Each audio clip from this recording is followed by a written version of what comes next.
They say when you die, a light appears, a tunnel guiding you to the other side. But what if, instead of a tunnel, you saw a door? A door that wasn't supposed to open. A door that led somewhere else. Meet Aidan Clark, a man who died for 3 minutes.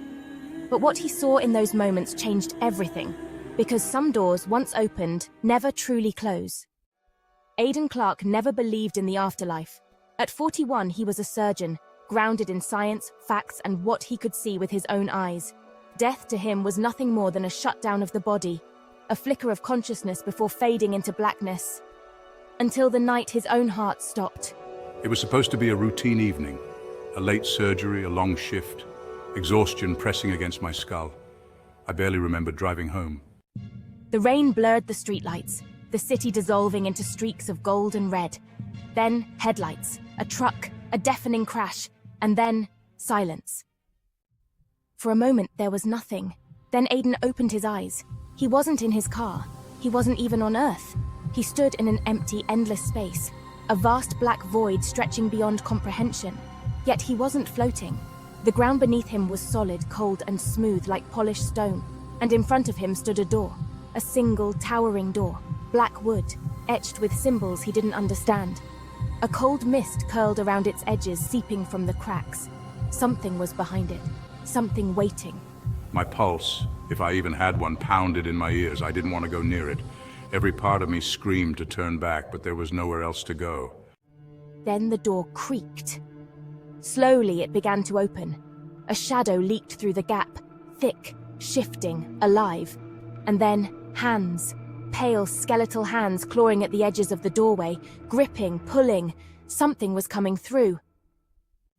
Aidan staggered back as the darkness twisted, forming the shape of a figure, tall, unnatural. Its body dripped like ink, shifting, stretching. No face, just a void where eyes should be, but it was watching him. Aidan's breath hitched. The thing stepped forward. The temperature plummeted.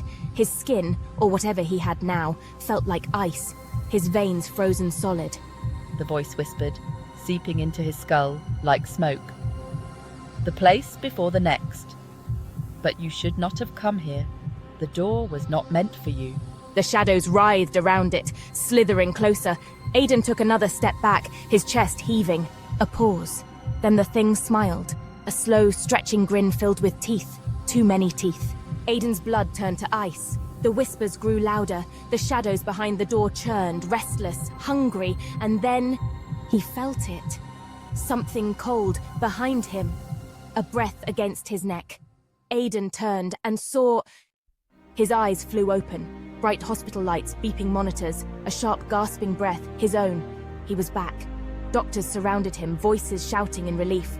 A nurse clutched his wrist, checking his pulse. You were gone for 3 minutes, no heartbeat, no oxygen. We thought we lost you. Aidan couldn't answer. His mind was still trapped in the black void, in the memory of that door. But then, something moved. Not in his mind, in the hospital room. A shadow, in the corner, still, watching, waiting, and then... The door to his room creaked open. What did Aidan see beyond the door? Was it just a near-death hallucination? Or did he truly step into a place no one was meant to return from? One thing was certain. Something came back with him. And some doors. Once opened, never close.